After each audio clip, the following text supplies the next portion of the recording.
So a main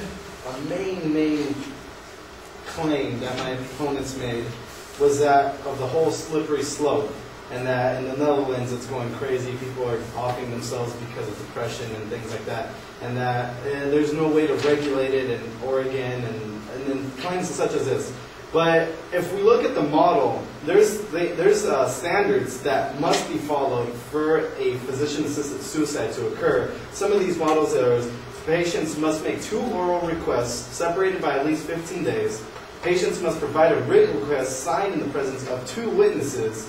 Prescribing physician must inform patient of feasible alternatives. Prescribing physician must request, but may not require, the patient to notify his or her next of kin of the prescription request. And all these people that are being involved just for one physician suicide, by stating that there's no authority whatsoever, that means that all these people are going rogue, and they're just allowing people just to off themselves, just agreeing with it completely.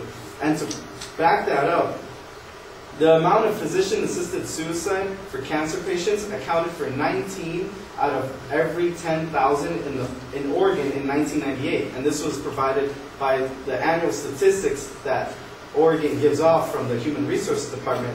And that's 19 out of every 10,000. And in 2011, just last year, this was updated this January, the same Department of Human Resources, 22.5 deaths per 10,000.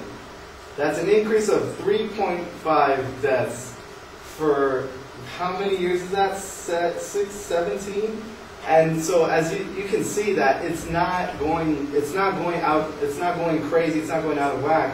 And then Department of Human Resources, since 1997, the law's been passed, a total of 596 patients have died under the Death with Dignity Act.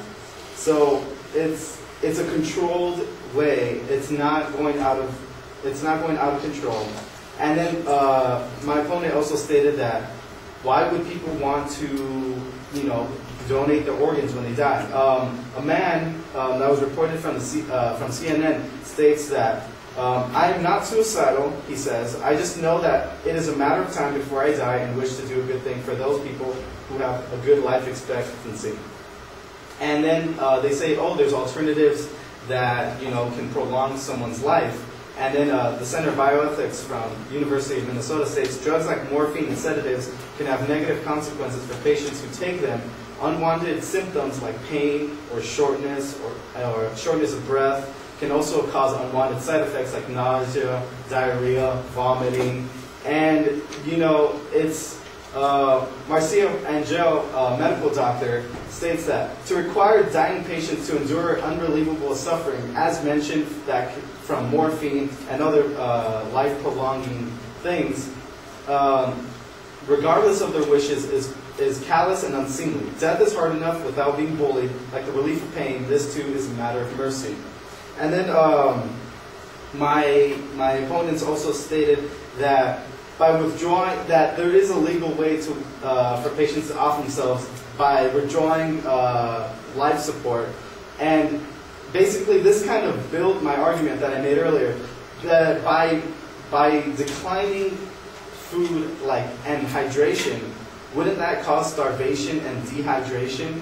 And that's a painful way to die. If you're hungry, that's a painful way to stay for a couple weeks until they die. That's why physician-assisted suicide was created, so people don't have to endure this pain, and they can just end their time. And it's also a better care to the patients, and it's a better care for the families of those patients. If a patient were to endure pain and starvation, why not just rather end their life quicker and a more safer way? Thank you.